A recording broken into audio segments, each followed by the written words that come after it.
Bringing you your favorite new MCs, it's Dormville! Instead of being up in school, studying criminology, I was up in the studio, trying to be a young prodigy.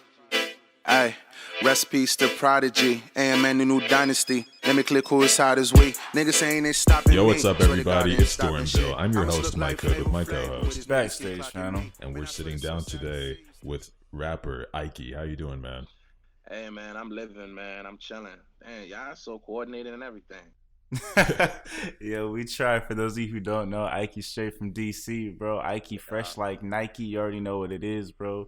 You know. Respect. Yeah, that's how I start most of my, rap verses. If I don't have any opening line, definitely got to rhyme IQ with Nike.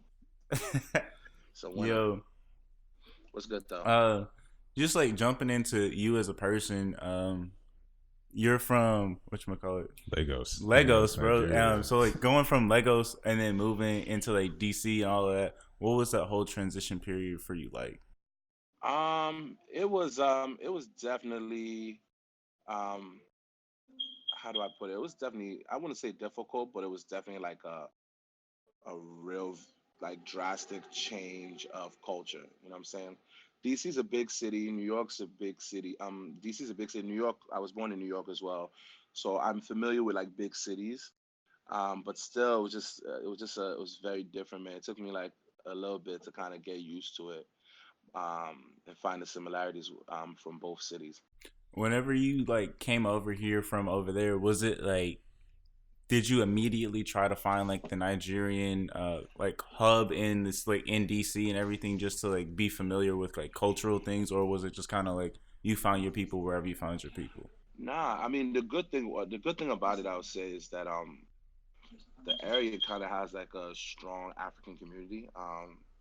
I also went to Maryland, University of Maryland, Hmm. and Maryland has like a lot of Nigerians. So I didn't necessarily have to go out to find people; like they were just there. And so that made it easy for me to kind of in parts of PG County, um, like like a lot Nigerians of like they have their own culture and like they're like established right there. So just being there and having people like that helped me kind of gain the culture a little bit, better. So I didn't have to really reach out. DC also has a huge Ethiopian like population. That also helps, you know what I'm saying? Just having peers. So it's not new to be around a whole bunch of like Africans like myself. Do you find yourself like more so like diving into the African community rather than like the African American community whenever you're doing shows or whenever you're just like going out in your day-to-day life? Nah, not really. Like most of my circle, just by like my close circle, are usually like just our first generation Nigerians, but I don't think that that's by design. Um, I don't walk around like I have friends from different backgrounds, um, and I don't know. Like I really feel when I call myself a Nigerian American, like I really consider myself a Nigerian American. Like um, I have both sides of the culture. Like I lived in Nigeria and I lived here, and I'm the Right. kind of person wherever I live, I let the I'm not one of those like um, I know a lot of people who have like the African or the first generation kids. Their parents come here and like they're just here to kind of create a better life for their kids, and so they come here, they work, they don't really like go outside of their circle or their comfort zone and just like kind of stay in their whole thing, because the whole idea for them coming here was just make a living for their families. I'm a Nigerian American, so that way I don't know if I had that kind of, I don't see it that way. Like I had to be here, I had to live, I had to go through college, you had to go through like school, go through people cracking the little African booty scratcher jokes and stuff, but at the same time still like kind of take a lot of good stuff, and all of that makes me a unique individual where I'm able to you know not look at myself here or there, like have friends from all backgrounds while at the same Right. time still being true to my cultural background, my Nigerian background. Were there like any certain like career paths that your parents had tried to push you into going Oh, before you got into music? oh, absolutely, absolutely. They wanted me to be a medical doctor. That's like, that's standard. That's the classic one. That's standard. You know what I'm saying? Like, what? They did the whole spiel too. They pushed me through that. I took science classes even though I was like struggling. You know what I'm saying? They pushed me through science classes. And then when I would want to quit, they'd like send like the one auntie who's a doctor to just call me out of the blue and be like, "Hey, how are you? How have you been? Yeah, so how's medicine? Have you thought of medicine? So I think medicine was probably the first thing, and then after that, law school, just because my mom could tell that I was kind of good at um writing and just good at just arguing. So that was like the next. Oh well, we lost him to doctor. Let's just see if he can be a lawyer. Well, me and my brothers, What I have two brothers. Like we just like wild. Like we're outside the box thinkers. So like they were always going.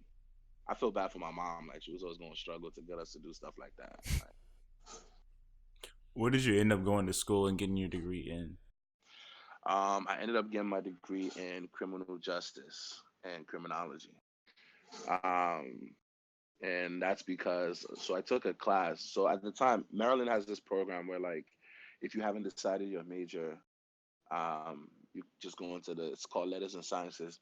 So my mom wanted me to be a doctor, but that just wasn't going to fly. So I was in the program and I took a criminology class where like trying to balance school, music, and partying. Like I think I got a F in the first test, and so like between the first test, like I'd written a couple of papers and stuff, and then I went back to the teacher. I was like, man, if I got an F in the first class, like I'm about to drop out of the class.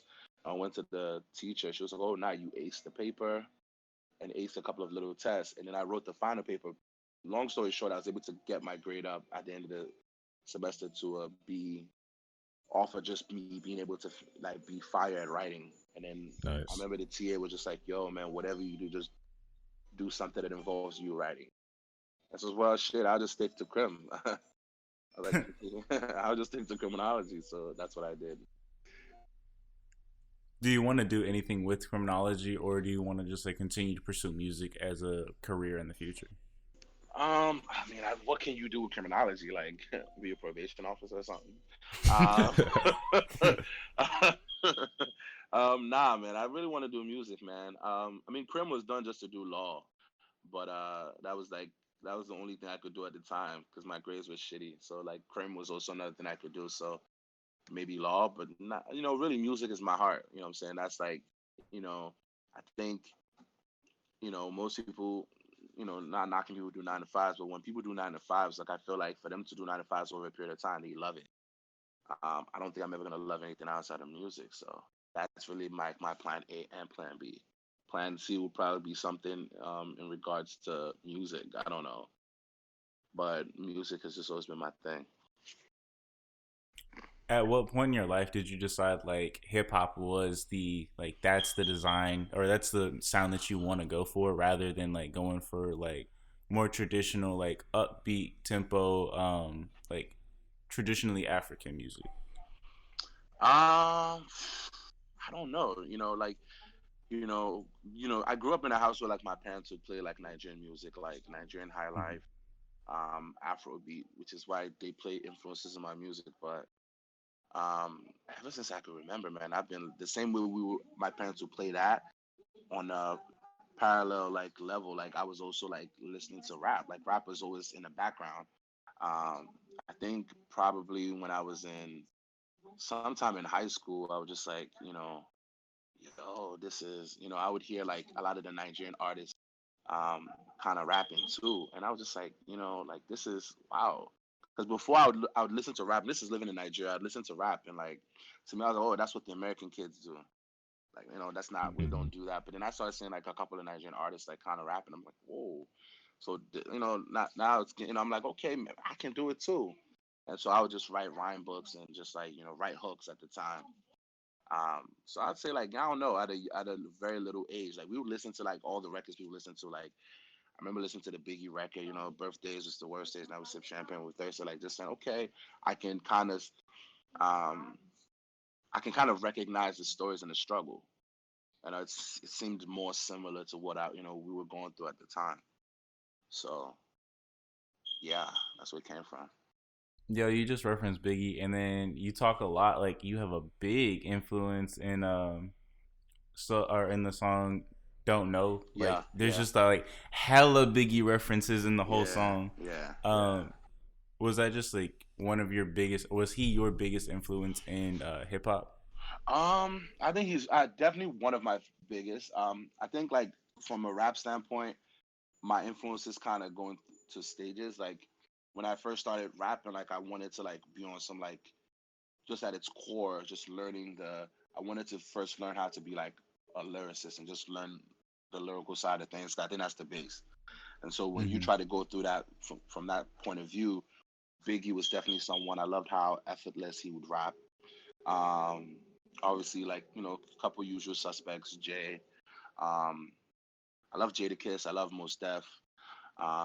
But at the same time, after that, I would say like, you know, I know this might bring another question, but I would say like then it moves to a newer level of music where like musicality to it, and Kanye played a very huge influence. Cudi, um, Mm. those were like my next, level influences that kind of allowed me to learn it from a different melodies and sound and just like making music.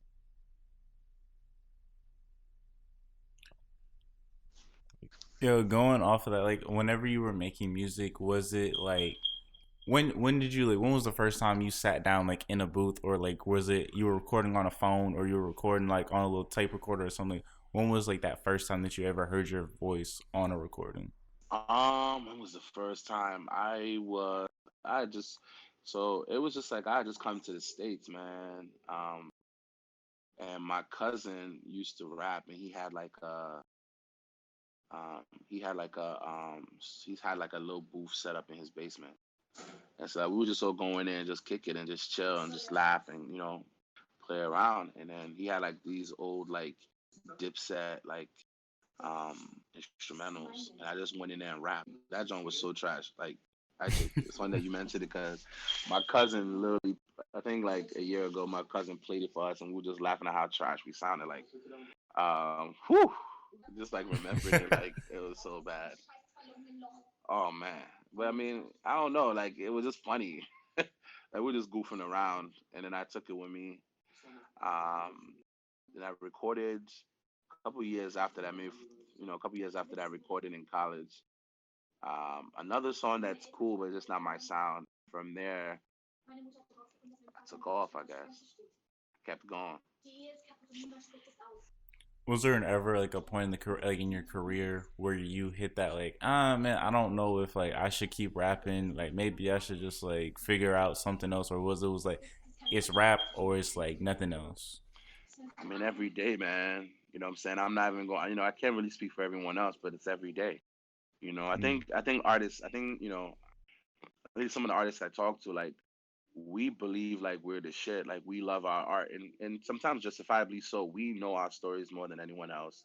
We know how much time we put into the stories. We put so much, blood, sweat, and tears, effort, hours, and then you drop the music, and then sometimes, things might not be received the way you intended it to be received, or there might be some politics or some BS that slows down the release, and then you just start thinking like, maybe it's inevitable. Maybe I'm not supposed to be doing this. Maybe this is not for me.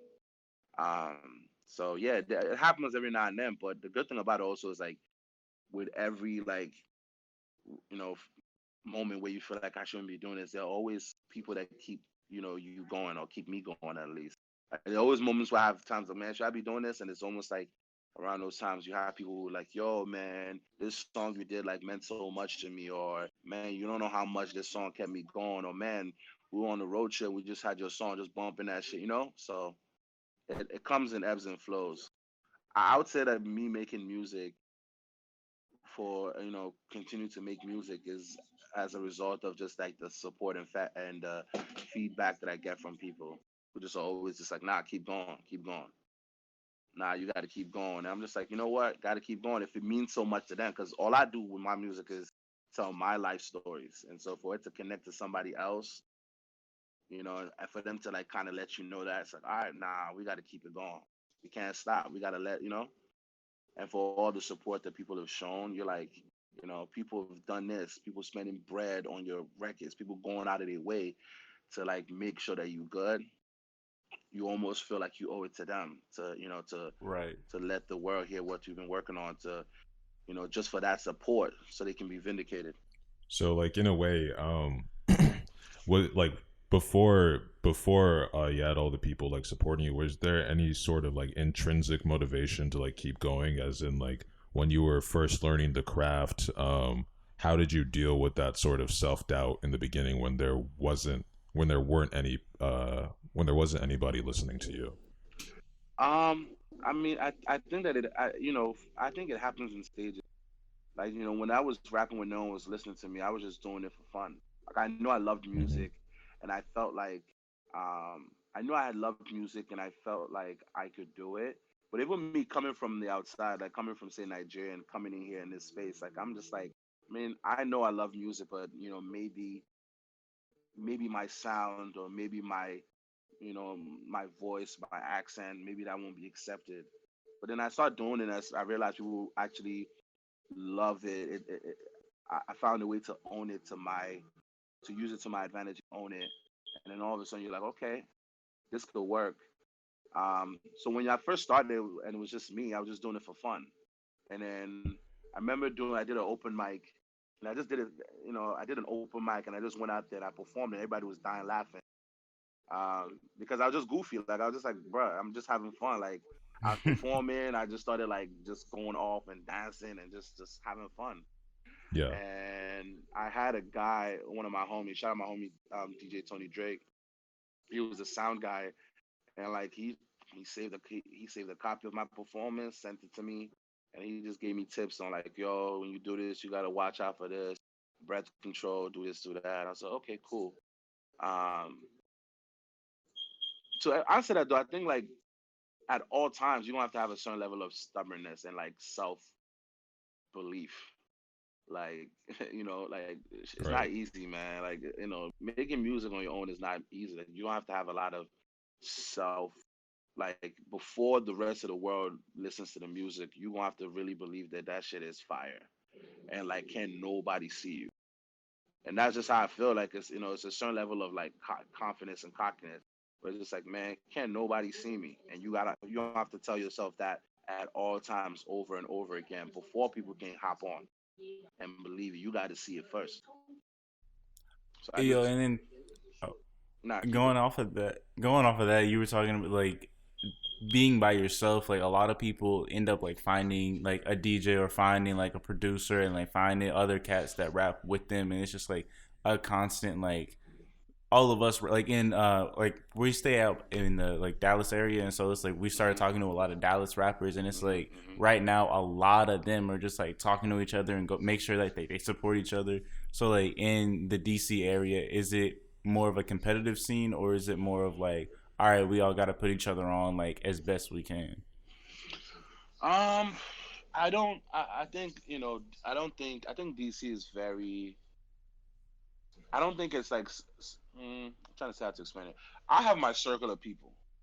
I Mm-hmm. have my circle of people. Like shout out Black Rose.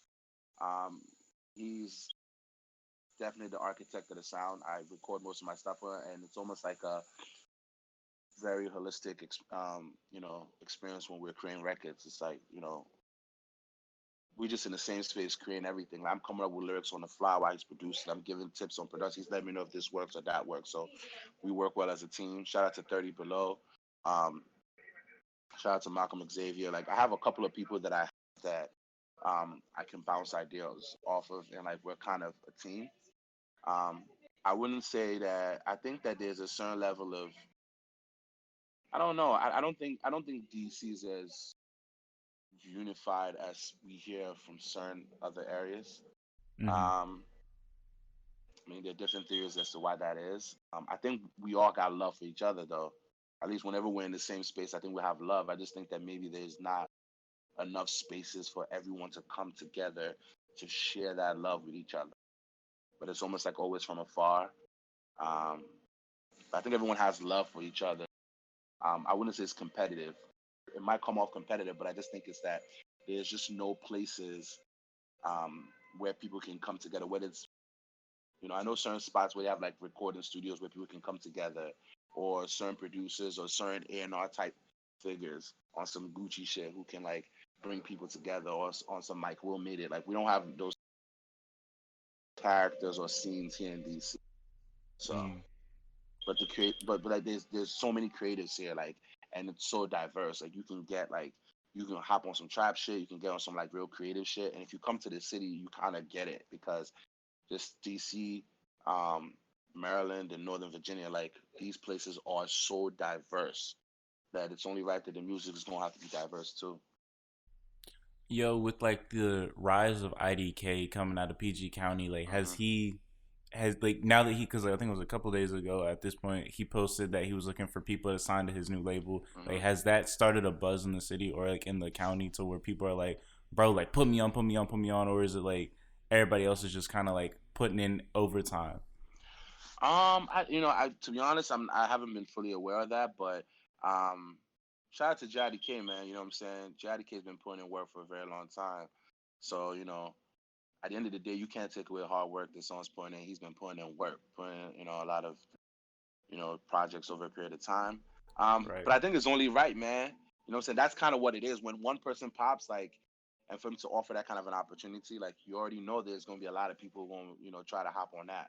Um, I think it's still too early. I mean, he just put that out recently, right? So I think it's too early to see, Yeah. you know, what that can, how many people that, how it creates motion in the city.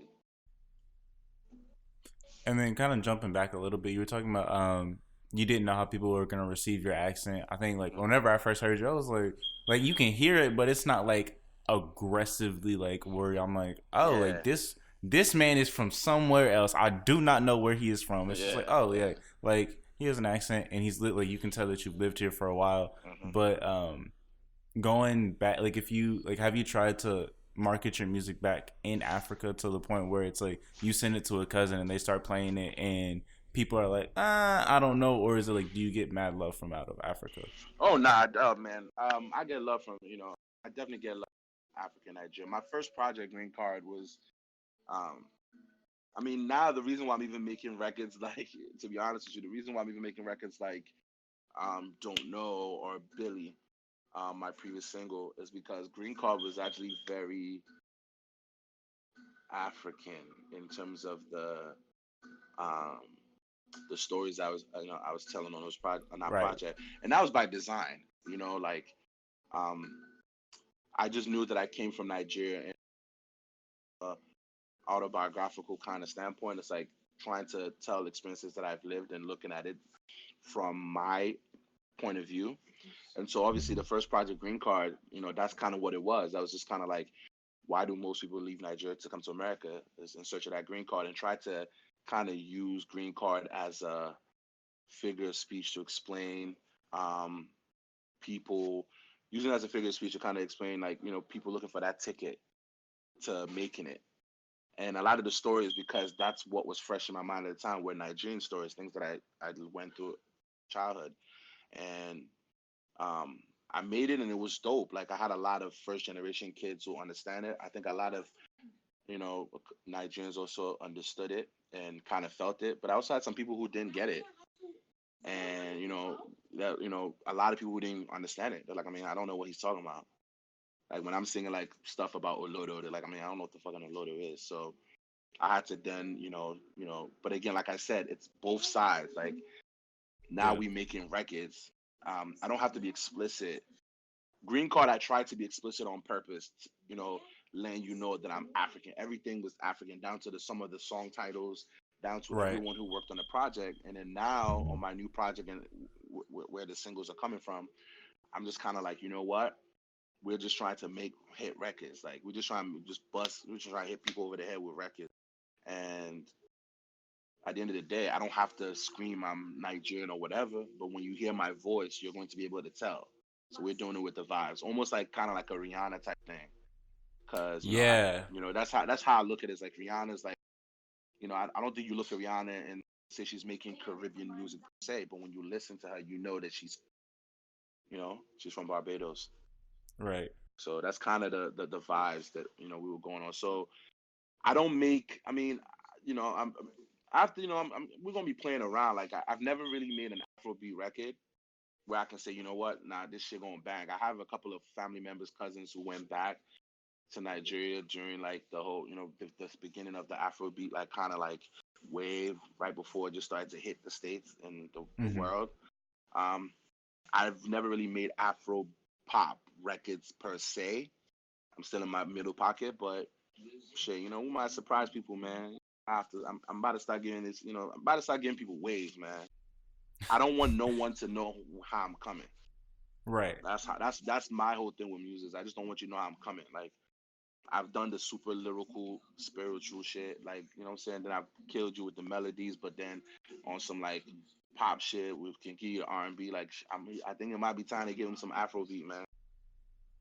Don't let them put you in a box. Never that. Yeah, I really, whenever I feel like someone's putting me in a box, I usually take a mental note, like, okay, we're gonna have to switch it up.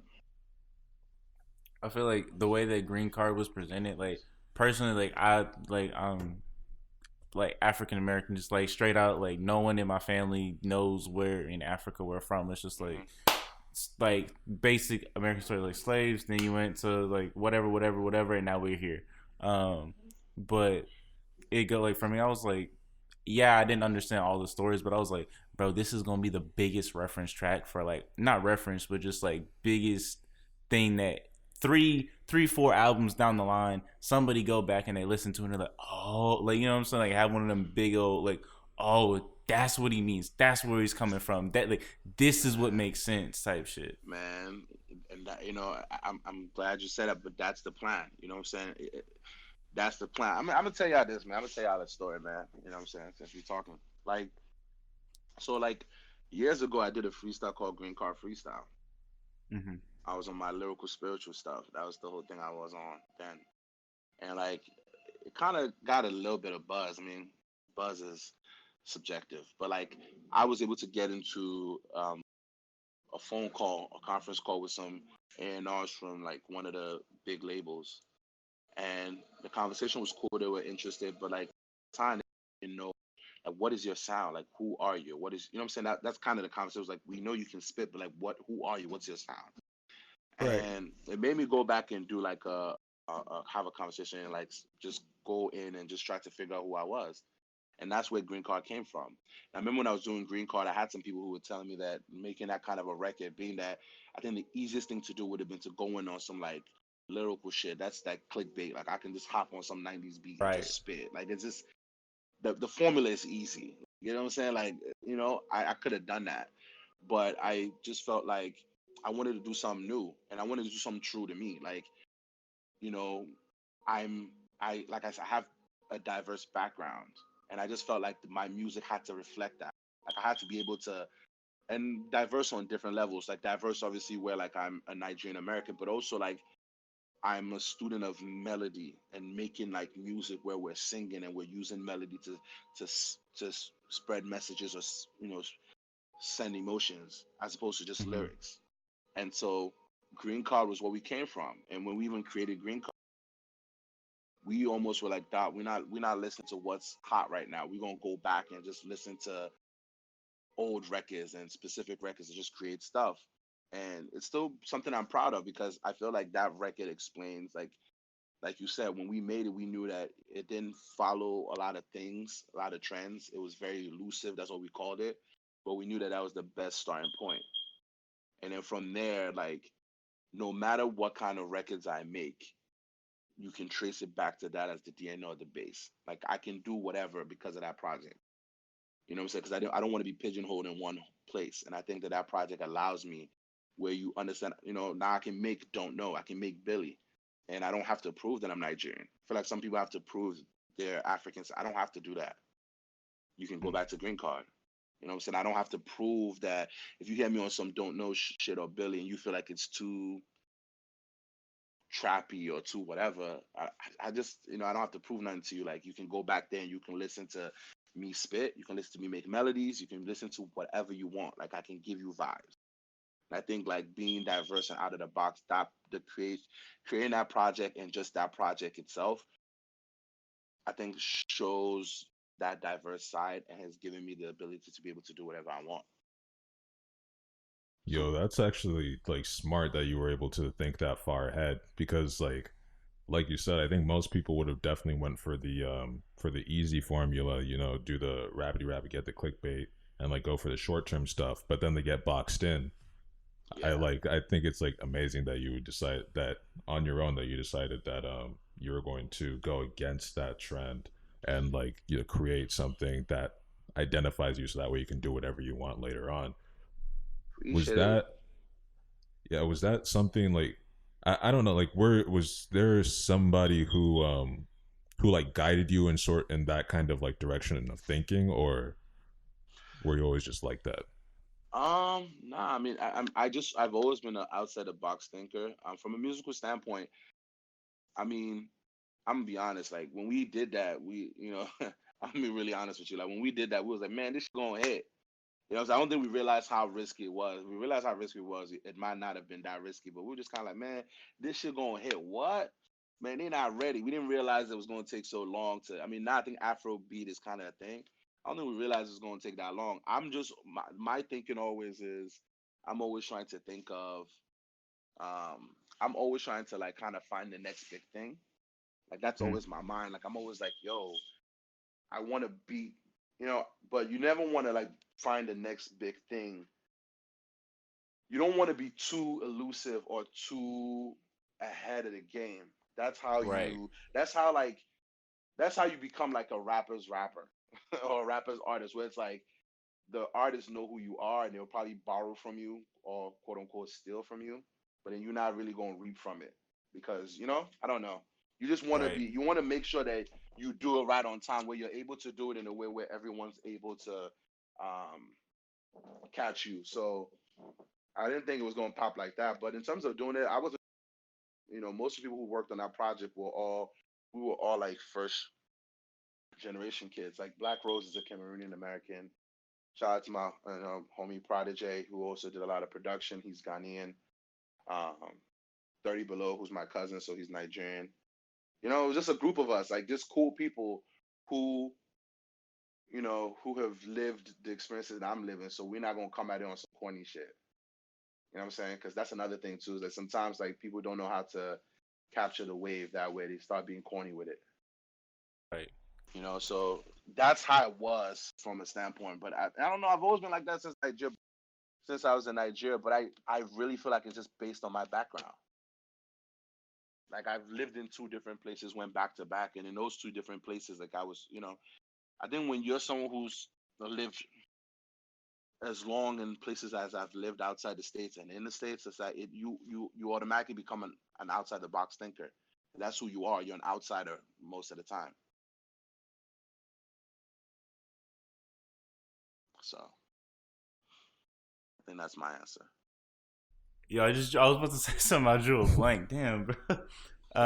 Oh, you were talking about how you're always like looking forward and like trying to see what like the next big thing is, Hmm. and you don't want to jump on it too early. I was having a conversation with my homie Brian, and I Hmm. think he was talking about how Cuddy was like way ahead of his time to the point where it's like all the stuff he was doing like 4 or 5 years ago is just like shit we're doing now to the point where Yeah. it's like niggas kind of looked at him like he was crazy, and Yeah. then now he's like, oh, Cuddy, we're so sorry, Yeah. like, Yeah. please, um, but like Well, looking Cuddy, for at least with Cuddy, not to cut you off, like Cuddy, like Kanye. You know what I'm saying? Kanye being a visionary, kind of on the musical side, um, yeah, at least he peaked. So like Cuddy was able to like eat a little bit off of it. Like I know some people are just figuring it out, but make no mistake, like my man made hits. Like what I'm saying? absolutely, And absolutely, he was eating and he still can tour forever because of that. So luckily he had someone like Kanye who peaked. You know what I'm saying? Who peaked it? And yeah, Kanye kind of like um borrowed, what I'm saying, the swag a little bit, but at least gave him his shine and allowed him to shine. Now, I'm saying that just to say that there are a lot of people who I think are very creatively in spaces like that, but will probably never meet someone like a Kanye or someone who's going to at least give them the freedom to create and give them the visibility a little bit. And then it's crazy out here, man. These labels like stealing swag, Facts. and people don't be knowing. You wake up one Yo. morning, you see your song with a different flow, and you're like, whoa. Right. So And then kind of like jumping back a little bit, you were talking about like you see what's gonna happen, or you want to see what's gonna happen next. Like, what do you think the next wave is that you want to jump onto? Man, I don't even know if I want to share with y'all, man. Y'all could be the ops. You know what I'm saying? Like, y'all could y'all Bro, I could swear we ain't no snitches, bro. y'all could be 12, man. I don't know. So, I can't speak for everybody else. I can't speak for everyone else in music per se. I know for me, after I drop, I have a project I'm working on right now that I think can be so fire that I'm about to drop. After that project, man, I'm thinking about doing, man, I might, it might be time to do like a Nigerian high life album. Like, I know everyone's doing Afrobeat, and Afrobeat's cool, but like, I want to actually do like straight from the motherland, the type of stuff Yeah, that my like parents real. would bump in the 70s. You know what I'm saying? That type of shit. And I think music, in general, I think music is personal side of things. Like, I think before, what I'm saying, niggas could move out of their city and go to New York and LA, should be booming or trash or whatever. I think now you gotta have a personal relationship. Like, you gotta, if you can't physically touch people in your city, it's gonna be hard for you. So I think now it's like you have to have like that personal touch. I guess that's it for now. I don't know, man. Y'all could be fat, so I can't really share too much. Nah, bro, we're no cops. You can trust us. That's probably the most. Bro, why you say that in the most can suspicious say. voice Yeah, possible, exactly. bro? I was like, yeah. It's hard. You said that with a little deep top voice too. You can trust us, I swear. Like, all right, bro. Yo, then you say it, bro. You have the lighter, trustworthy friend voice. I promise, bro. We ain't gonna leak nothing. Oh, nah, that's worse. I don't know. That's worse, bro. Yeah. We haven't done it so far. You know what I'm saying? It's fine. Like, we've had people send in albums. We've had two albums sent in so far. So yeah, so far. I mean, like, you know what I'm saying? If we just think it's that fire, we just gotta let it. It's like, bro, please just drop it. You sent it us like 3 months ago. You've been holding this for a year, man. I can't take it. Yeah. All right. And our last question before we let you go. Who are you listening to? Who's in your playlist right now? Damn, who am I listening to? Shoot. Shit, I'm listening to myself. Who am I listening to? I don't know. I've been listening to a lot of like Spanish music. Really? A lot of like. But like everybody else has been like just saying like Summer Walker. Yeah, Summer Walker, Benny the Butcher. Who else has like come up a lot? Shout out to I wouldn't say I'm listening to Benny the Butcher that much, but man, shout out to Benny the Butcher. One of my homies put me on because I mean I've been aware of Benny the Butcher and that whole Griselda clique, but like I just never really used to listen to it. And my homie just played like what was the joint? Broken Bottles. That was the start. I was like, dang, this shit fire. So I don't really listen to a lot of recent stuff, man. I listen to a lot of old stuff. Like I'm weird like that. Yeah, I listen to a lot of old records. Like actually, as I'm talking to you, I'm going through like my library just to yeah, I just been listening to like old rock records, Spanish records. Shout out to Joe Arroyo. Summer Walker, I haven't really fully listened to the project.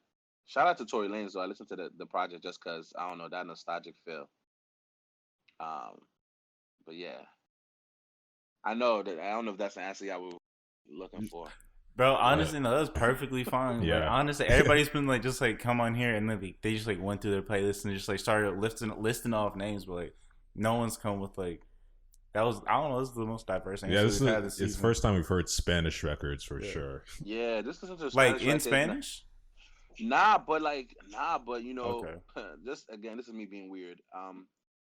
Like Spanish records, so it's a couple records I'm listening to, and you know, is this joint Joe Arroyo Rebellion, throwback Spanish records in Latin American records are like so interesting because as someone who listens to Nigerian records, like I can hear similarities in records. Like they kind of sound similar. I'm just always listening to like kind of similarities and um yeah. Bro, that's dope. Like I know like my girl play like Spanish music or like Spanish. Like, she'll play Spanish music and it's like always in Spanish.